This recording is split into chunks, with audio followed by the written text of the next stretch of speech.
Developing a pictogram-based language is easy, and we still do that. Look at emojis.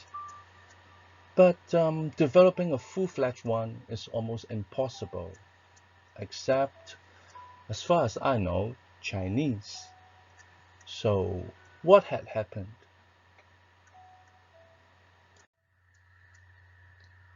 Chinese words are pictures, pictorial and semantic. Some pictures, like the word for Chinese, are complicated pictures. English words are roots and affixes, semantic and phonetic. Both languages shared a humble beginning as a simple language for hunter-gatherers and farmers, and then evolved to adapt to the increasingly complicated world. Let's take a look at some of these words. The sun, the moon, piece of cake. Even kindergarteners can draw them. But adjectives for the sun and the moon are trickier, and words for them will have to come later. On the other hand, oxen and goats are both two-horned farm animals, and in order to distinguish one from the other, the horns of the oxen are pushed to the left. Interesting, huh? And the Chinese word for goats is actually a generic term for sheep, goats, rams, etc. Grammar in Old Chinese was implicit, and this feature still lingers in modern Chinese. Grammatical words were few, if any, and that was perfectly okay for early civilizations. But as civilizations moved on, the pictogram way became a dead end, because they just couldn't cope with abstractions and complexities. So how did Chinese broke the curse?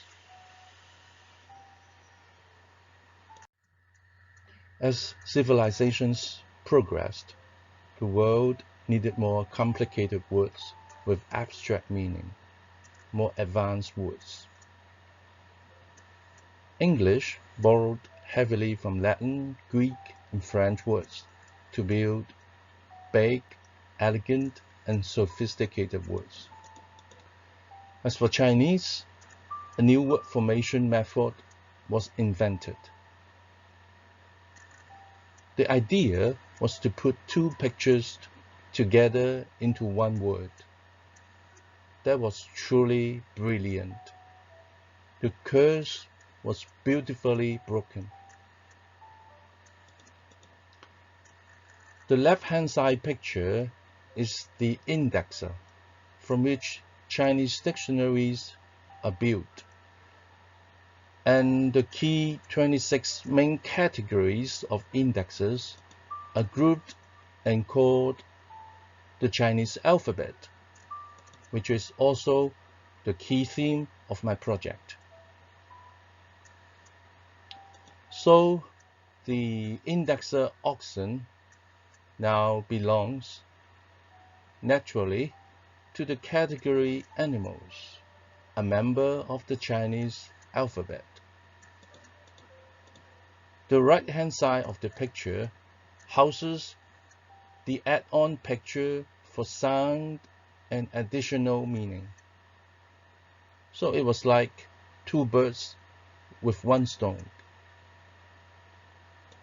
The new two-root word formation system then became the dominant method, with over 95% of Chinese words built using this method. A semantic categorizer or indexer on the left, plus a new sound and semantic add-on picture on the right. This is a very powerful system.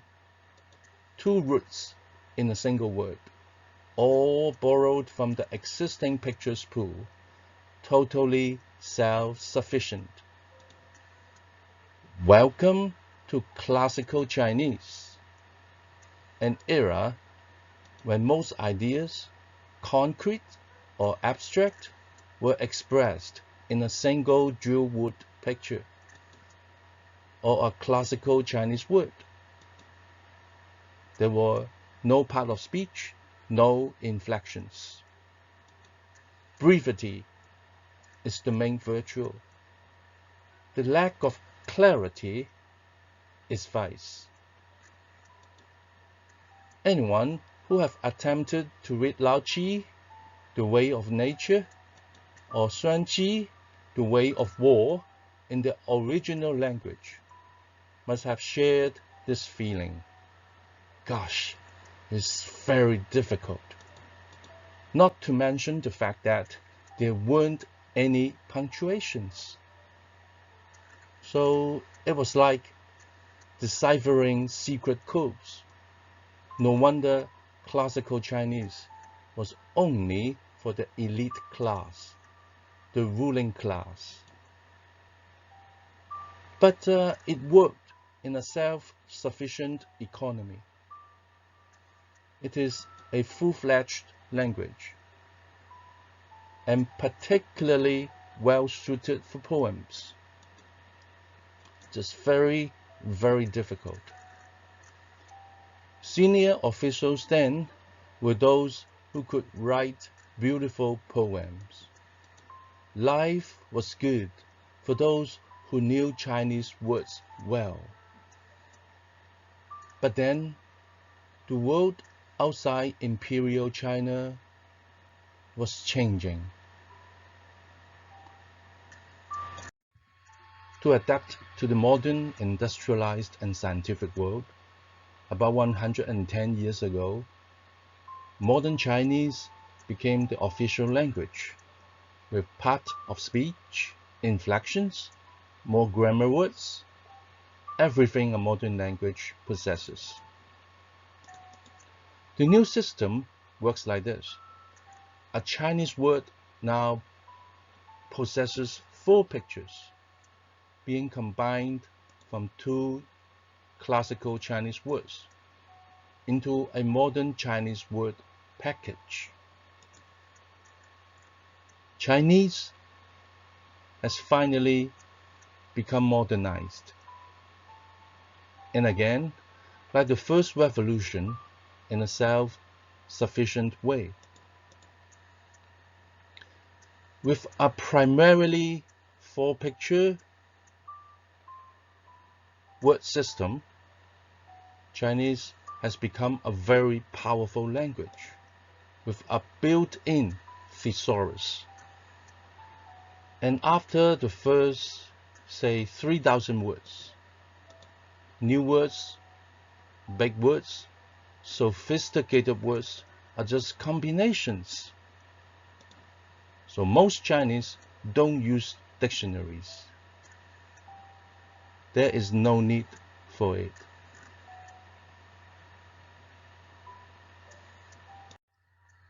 In the latest technology-driven, web-based, and AI-challenged world, acronyms is the name of the game. Every day, we are bombarded with tons of them. And both Chinese and English have their ways of dealing with it. For Chinese, it is a no-brainer. Just add more pictures. To get a feel of the true power of a dual character forward word formation system of modern Chinese, let's go back to the words for oxen again.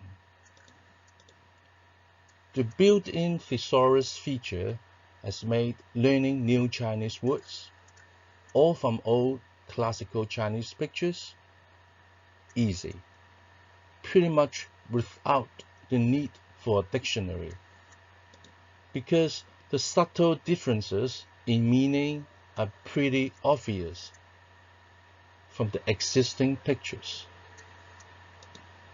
So classical Chinese still lives in words, in idioms, in proverbs, in idiomatic expressions, as well as in primary and secondary school curriculums, and of course, exams.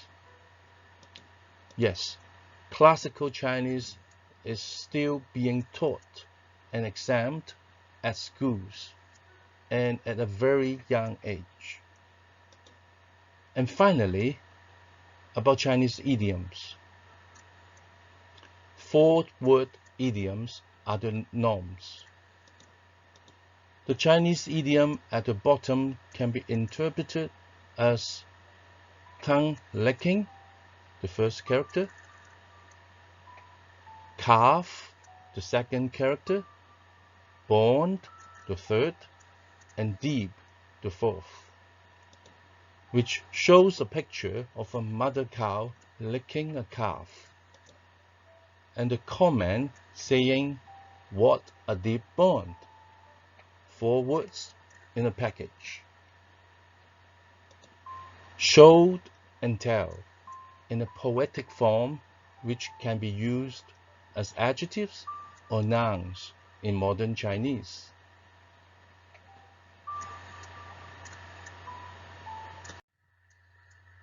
Okay, now,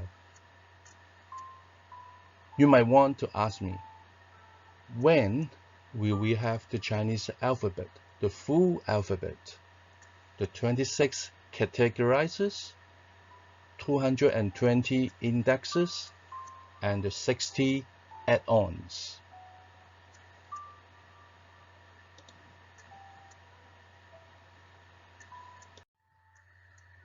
Now here's the updated schedule. It took me 2 months to think through the 3 revolutions, resulting in the delay. But I think it's worth it. Things are much clearer now and put into context. I hope you enjoy this as much as I have in preparing this video.